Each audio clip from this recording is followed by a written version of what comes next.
Bonjour tout le monde, bienvenue dans ma cuisine en ce mercredi 15 décembre. Un petit peu d'avance parce que l'emploi du temps il est timé aujourd'hui, mais je vous oublie pas et comme promis, on va réaliser 2 recettes autour du saumon fumé. C'est vraiment le thème d'aujourd'hui. On prépare les fêtes, c'est des choses que vous pouvez congeler, préparer en avance et ça c'est vraiment génial pour l'organisation. Alors bonjour tout le monde, bienvenue dans ma cuisine, j'espère que vous allez bien, vous préparez tranquillement vos fêtes et donc comme convenu, on va faire 2 recettes aujourd'hui, voire même 3. Effectivement, parce que j'avais envie de vous montrer comment travailler en mix avec les tourbillons. Alors vous avez été nombreuses à en profiter lors des ventes anniversaires et même encore de le découvrir en atelier. C'est vrai que l'empreinte des 48 tourbillons c'est sympa, il y en a 48 d'un coup, on peut faire des panna cotta, salés, sucrés, des petits caramels, chocolat, petits biscuits salés et autres, c'est vraiment impeccable et donc c'est vrai que je vais faire très simple aujourd'hui et on va faire une panna cotta au saumon fumé qui sera prête pour les fêtes parce qu'effectivement je vais le congeler. Alors pour faire les panna cotta, qu'est-ce qu'il faut? Il faut de la crème liquide, il faut du saumon fumé et il faut des feuilles de gélatine parce que je vais les congeler. Effectivement l'agar-agar peut aussi s'utiliser mais là du coup vous allez le faire en amont juste 1 ou 2 jours avant, le laisser au frais et c'est vrai qu'en congélation il ne garde pas la même tenue l'agar-agar, donc plutôt de la gélatine. Pour faire un mix avec cette empreinte, en fait ce qui est sympa c'est de travailler les petits Saint-Honoré. Alors je vous les ai aussi remontrés à quelques reprises, on avait déjà fait un petit apéro avec du crabe et une garniture aux crevettes, mais là je vais faire un biscuit tout simple au curry et vous allez après pouvoir mettre votre panna cotta de saumon, hop, démoulé juste dessus, pas besoin de sortir la brosse à douille, c'est vraiment super sympa et vraiment pratique. Et puis du coup comme effectivement j'ai vraiment utilisé le saumon aujourd'hui comme thème, je vais vous faire aussi des cubes de polenta.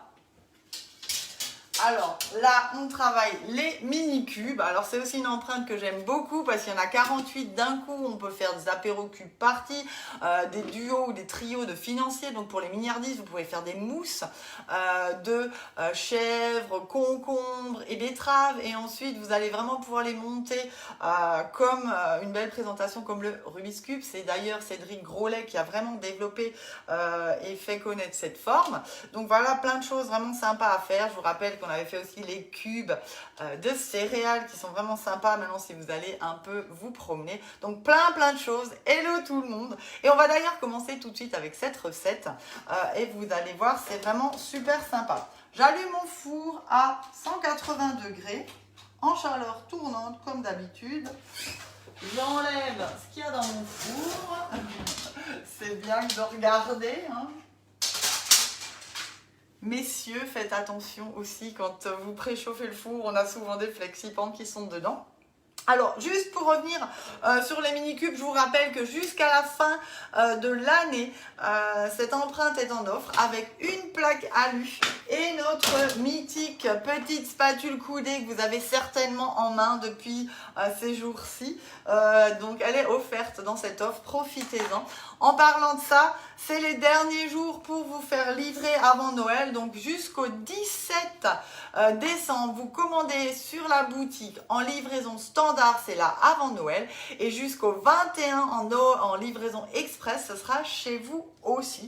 Donc, pour les retardataires ou si vous avez encore des cadeaux à faire, c'est vraiment le moment d'en profiter. Donc, pour celles qui me suivent sur YouTube, je vous donne la liste des ingrédients. Donc, il nous faut de la polenta 180 g, du comté râpé 150 g, 250 g de lait, 3 œufs, 60 g d'huile de noix. Si vous n'en avez pas, prenez plutôt une neutre, donc type l'huile de pépins de raisin.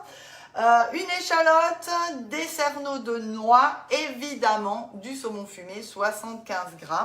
Donc voilà, on va commencer par préparer tout ça. Donc dans mon cul de poule, je mets ma polenta, mes œufs, on mélange le tout, on va rajouter le lait, l'huile et ensuite on incorpore vraiment en dernier notre fromage et échalote et saumon. Voilà. Donc là, je mélange le tout. Je rajoute mon lait. Hop, dans le cul de poule, vous voyez, hyper sympa. Vraiment pratique. Ensuite, je mélange le tout. Je rajoute mon huile. Hop. Voilà. Allez, on y va. Et là, je prends mon Tornado, je vous rappelle, notre petit robot manuel livré avec l'essoreuse à herbe. Il passe aussi au micro-ondes, bien sûr, sans les lames. J'ai mis l'ailette pour vraiment avoir une coupe très régulière. Et là, je vais déjà, dans un premier temps, mettre simplement mon échalote. Et je vais, hop, simplement mettre mon couvercle. Et là, je vais actionner. Et j'ai vraiment quelque chose de bien fin, voilà. Donc là, je le laisse. Je vais utiliser ma spatule double embout. Elle est vraiment pratique, justement le côté fin pour faire descendre toute ma garniture qui s'est un peu éclatée contre les parois. Et là, je rajoute mon saumon fumé pour vraiment bien le mixer aussi. Allez, hop. Donc simplement les lanières. Et on va mixer le tout.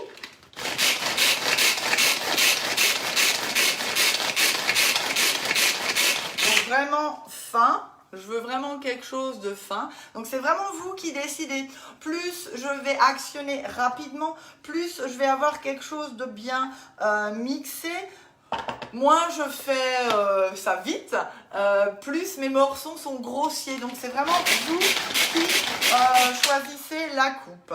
Voilà. Donc là, je verse le tout dans mon cul de poule. Et on va ensuite transvaser le tout dans notre pichet verseur parce que c'est hyper pratique du coup à remplir aussi. Ou à la louche, on va voir parce que mes pichets sont occupés. J'ai fait hydrater mes feuilles de gélatine dans un et l'autre est déjà prêt pour ma deuxième préparation. Donc c'est vrai que j'en ai deux, c'est hyper pratique, mais un troisième serait peut-être maintenant déjà le bienvenu dans cette recette. Donc là, je mélange le tout. Je vais passer du fouet à la spatule. Et la spatule double embout, hop, je prends le grand côté maintenant et je viens rajouter mon comté râpé. Je mélange le tout et on va y aller avec la louche. Et je vais juste poivrer encore. Voilà. Hop. Comme ça, je vois. Ah, j'avais une question, je crois, suite à mon dernier live sur nos couvercles en silicone. Donc, j'espère que Maïté est là, qu'elle nous suit. Je ne sais pas, mets-moi un pouce. Comme ça, on verra. Donc, pour utiliser vraiment le couvercle de façon étanche, je viens le poser sur mon cul de poule et j'appuie un petit peu. Et ensuite, effectivement, il fait ventouse. Mais selon la masse qu'il y a à l'intérieur, bien sûr, je ne peux pas le porter à bout de bras trop longtemps, hein, effectivement. Alors, ça va aussi sur des plus petits et sur du plastique. Hein, donc, vous montrer. Je mets simplement dessus. Il faut que j'appuie. Alors, on ne voit pas bien. Voilà. Je prends mon récipient. Je mets simplement, j'appuie un petit peu. Et maintenant, si j'ai du gruyère ou autre chose dedans, c'est pas gênant qu'il soit beaucoup plus petit. Hein, donc, voilà. Et pour l'ouvrir, j'enlève simplement. Donc c'est des couvercles en silicone, ils sont vraiment pratiques aussi pour bien sûr vos poêles, vos casseroles, vos wok, pour qu'il n'y ait pas d'éclaboussure quand je fais mon steak haché, mes pommes de terre et autres. Mais c'est aussi un couvercle de refroidissement, c'est un couvercle que vous allez pouvoir mettre quand vous faites de la pousse. Donc ça tient sur différents supports, on a 3 tailles, ça c'est 30, 25 et on a aussi en 15 de diamètre. Et puis ce qui est sympa, c'est que justement, moi j'ai fait mettre des crochets dans mon placard et on peut les accrocher, c'est super pratique. Donc j'espère avoir répondu à la question. Je prends mon moule et là du coup, effectivement, je vais utiliser ma louche. Allez, on y va. J'espère que vous voyez bien. Hello. Et donc là, je verse simplement. Et avec le racloir, enfin la spatule, vous inquiétez pas, même si vous avez des choses qui dépassent, c'est pas grave. On va vraiment venir racler et c'est hyper sympa et vraiment rapide à remplir. Vous allez voir. On va mélanger le tout et on va mettre un demi-cerneau de noix dessus simplement et puis on placera au four une vingtaine de minutes à 180 degrés. Et comme mon four est déjà allumé à 180 degrés, j'en profite justement pour faire une tournée de petits biscuits au curry pour mes panna cotta de saumon fumé. Et bien sûr, dans cette empreinte, on peut faire aussi des panna cotta de foie gras, de tomates, de fromage ail et fines herbes. Donc là, je prends ma spatule et je viens, vous voyez, simplement répartir. Hop. Et je remplis mes empreintes. Donc c'est super sympa, vous n'avez pas besoin d'y aller avec la petite cuillère et vous inquiétez si vous en avez un peu à côté, c'est pas grave du tout. Allez, on répartit là où on n'a pas été généreuse, voilà, hop. Et puis ça, vous pouvez l'accommoder vraiment avec d'autres choses, du thon, du jambon, du bacon. On peut vraiment utiliser ce qu'on a dans le frigo pour donner son goût. Donc c'est vraiment sympa à agrémenter avec d'autres choses, bien sûr. Ça va gonfler un petit peu puisque j'ai de l'œuf. Et on aura vraiment quelque chose de sympa et surtout 48 d'un coup. Donc ça, c'est vrai que pour les fêtes, c'est hyper pratique. Voilà, hop. Je répartis tout ça. Donc l'avantage aussi, je vous rappelle, de la plaque alu, hop, je peux vraiment bien tapoter et répartir, et avec ma plaque alu, voilà, je peux simplement tourner. Donc ça aussi, c'est vraiment sympa et rapide. Alors vous pouvez aussi mettre des herbes dans cette recette.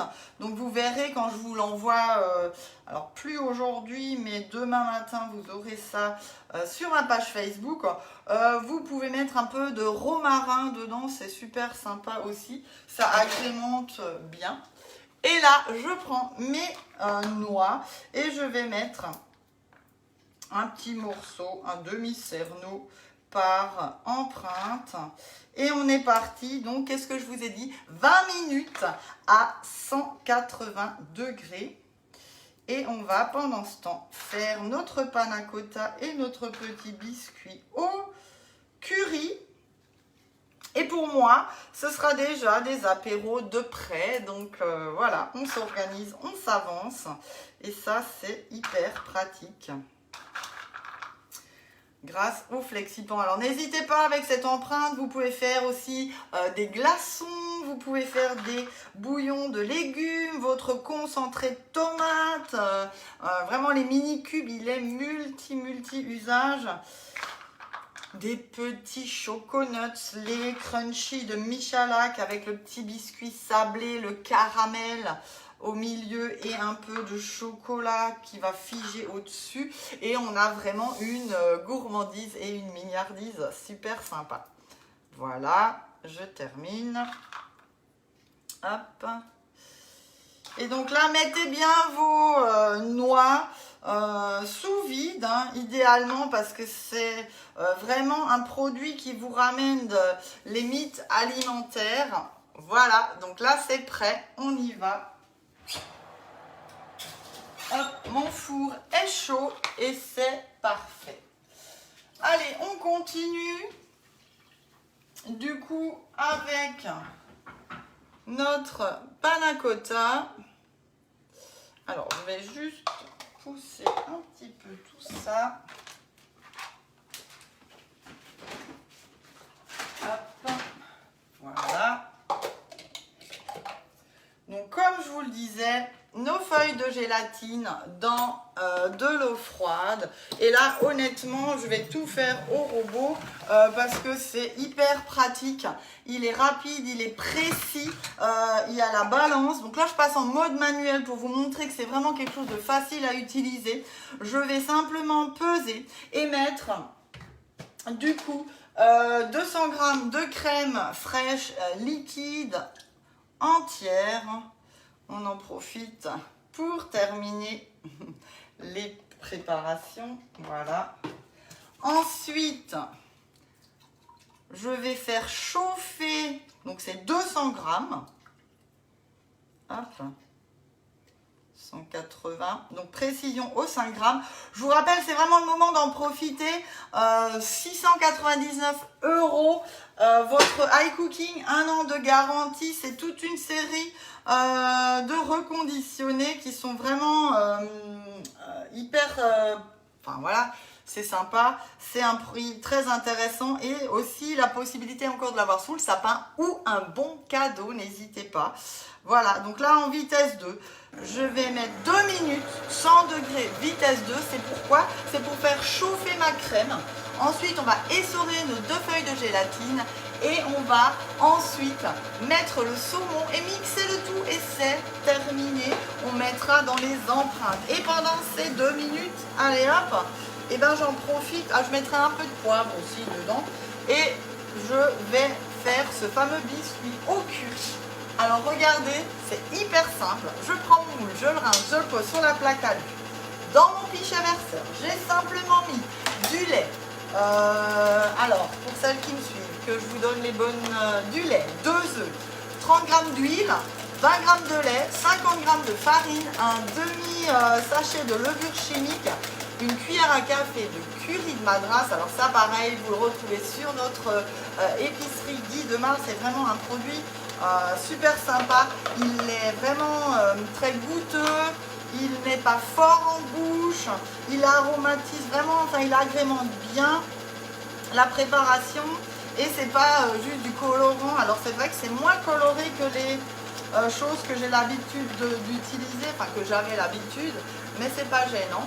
Et donc là je mets une cuillère à café de curry, donc une petite cuillère à café, là les cafés expresso, c'est une demi-cuillère à café française, un peu encore de poivre, allez. Et là, je mélange le tout à ma cuillère magique. Et c'est terminé. On va verser. Donc là, vous voyez. Hop. Je vais mettre 2 minutes. Là. Et là, je verse simplement ma préparation dans mes empreintes. Alors, pas trop. Et ben voilà. Hop. Ma panna cotta est presque prête. Vous voyez. Hop, je répartis le tout et on va partir pour pas longtemps, aussi une 10-12 minutes à 180 degrés. Et comme mon four est allumé, c'est vraiment le moment d'en profiter et de faire 2 choses en même temps. Optimisation du temps, optimisation du four, vous me connaissez, c'est comme ça que j'aime travailler. Parce qu'on ne passe pas nos journées forcément dans la cuisine. Déjà, 1, on n'a pas forcément le temps. Et 2, on n'a pas toujours envie. Donc, voilà, c'est hyper pratique, sympa. Voilà, voilà. On termine avec, hop, ma petite spatule, toujours elle. Double embout. Ben là, je vous montre la grise. Et on va venir racler le tout. Alors là, je pose pas forcément de toile de cuisson. Ça dépend... en fait de la durée de cuisson. Je regarderai pendant la cuisson si vraiment il gonfle de trop. Je vous conseille effectivement étape de poser la toile de cuisson sur le dessus pour faire couvercle et comme ça j'ai pas de bosse. Ça c'est vrai que c'est hyper important. Voilà. Donc je vais racler. Hop.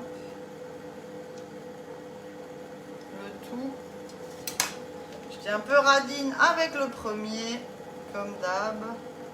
Il y en a un qui se fait léser. Voilà. Hop. Et on est parti. Ben là, ça tombe bien. Il reste 13 minutes pour mes mon autre préparation. Ben là, du coup, je vais même pas besoin de mettre d'autres minuteurs. C'est hyper pratique et sympa. Donc là, hop, on y va. On continue. On reprend notre robot. Donc là, il a chauffé. Je vais venir égoutter mes 2 feuilles de gélatine. C'est important hein, de les égoutter. Là, je les prends, je les mets dans mon robot. Je rajoute mon saumon fumé et on va mélanger et mixer le tout. Alors, un petit truc aussi pour pas avoir votre couvercle plein de préparation. Je vais mettre un peu de film. Alors, vous laissez l'encoche de livre. Hop. Et comme ça, on va venir commencer à mélanger tranquillement.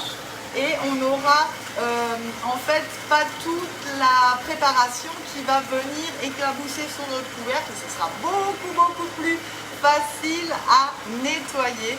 Donc, un petit truc, n'oubliez pas quand vous avez besoin de faire des mélanges. Allez, je regarde tout ça. Donc là, vous voyez, hop, j'ai tout qui est ici. Là, j'ai presque ma préparation qui est prête. Je vais juste racler mes parois encore une fois avec ma spatule mélangeuse. Et allez, on va lui donner un petit coup de turbo.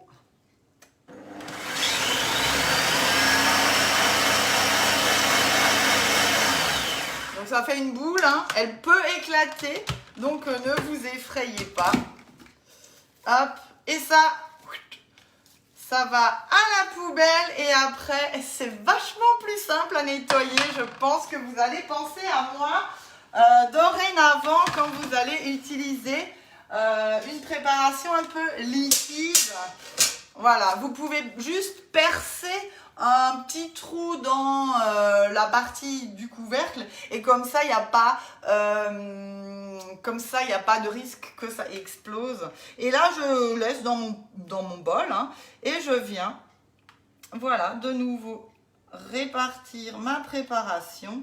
On va utiliser bien sûr notre petite spatule coudée et on va passer tout ça au congélateur. Donc même si vous étiez un peu à l'arrache, que le temps est compté pour vous, et ben vous pouvez le préparer genre 1 heure avant de l'utiliser hein, puisque en 1 demi-heure ça va figer au congélateur et vous allez pouvoir du coup démouler tout ça tranquillement sans aucun problème.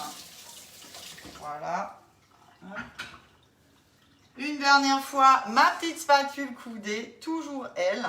Et je viens aller répartir tout ça dans mes alvéoles de mes tourbillons. Donc là, ce qui est bien, c'est que vous allez vraiment avoir une forme bien jolie qui peut aussi servir pour faire des décos sur vos bûches. Vous allez pouvoir mettre un chocolat blanc, lait, caramel fondu, le faire figer et venir le poser en déco sur vos bûches. Hein.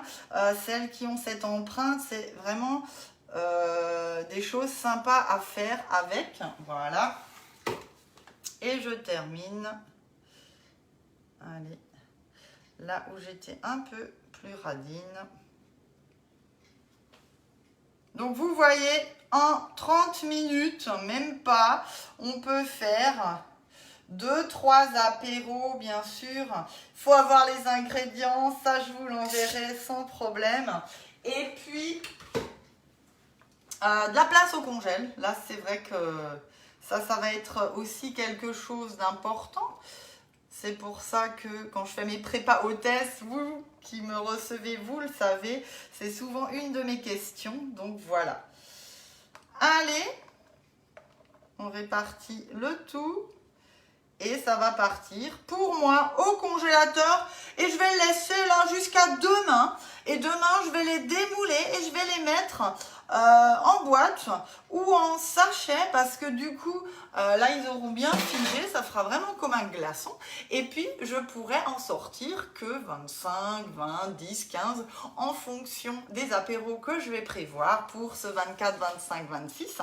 Et du coup, combien de temps en avance? Souvent, on me pose la question, effectivement. Donc là, la panna cotta, vous allez la sortir environ 45 minutes avant de la déguster. C'est vraiment une petite bouchée.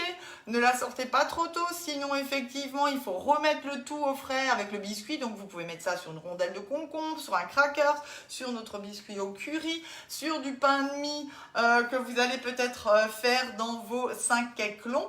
Et environ effectivement une demi-heure à température ambiante, 45 minutes grand max. Et ce sera prêt à être dégusté. Il faut que ça soit frais, sinon c'est vrai que c'est pas très sympa en goût non plus. Ben voilà, moi j'espère que cette petite demi-heure avec moi vous aura plu. Merci d'avoir été présente. Je fais un bisou à celles qui regarderont aussi en replay, bien évidemment. Et puis, on va se donner rendez-vous encore la semaine prochaine. Je pense qu'un petit rappel, une petite bûche, histoire de se mettre vraiment dans l'ambiance, que ce sera prêt pour les fêtes. Je vous prépare encore un petit live mercredi prochain. J'espère que vous serez au rendez-vous. Merci en tout cas pour vos partages, pour vos commandes, pour vos photos. Et n'hésitez pas à prendre vos rendez-vous pour le début de l'année. Le nouveau catalogue arrive, des surprises pour les hôtesses et les clientes en ce début d'année. Mon agenda est ouvert, donc n'hésitez pas. C'est le moment de dater pour choisir la date qui vous convient aussi. Et sinon, voilà, moi je vous souhaite une très belle journée, prenez bien soin de vous, passez de belles fêtes pour celles que je ne verrai plus par écran interposé, et puis à très vite pour les autres que je viens encore livrer. Allez, belle journée, au revoir.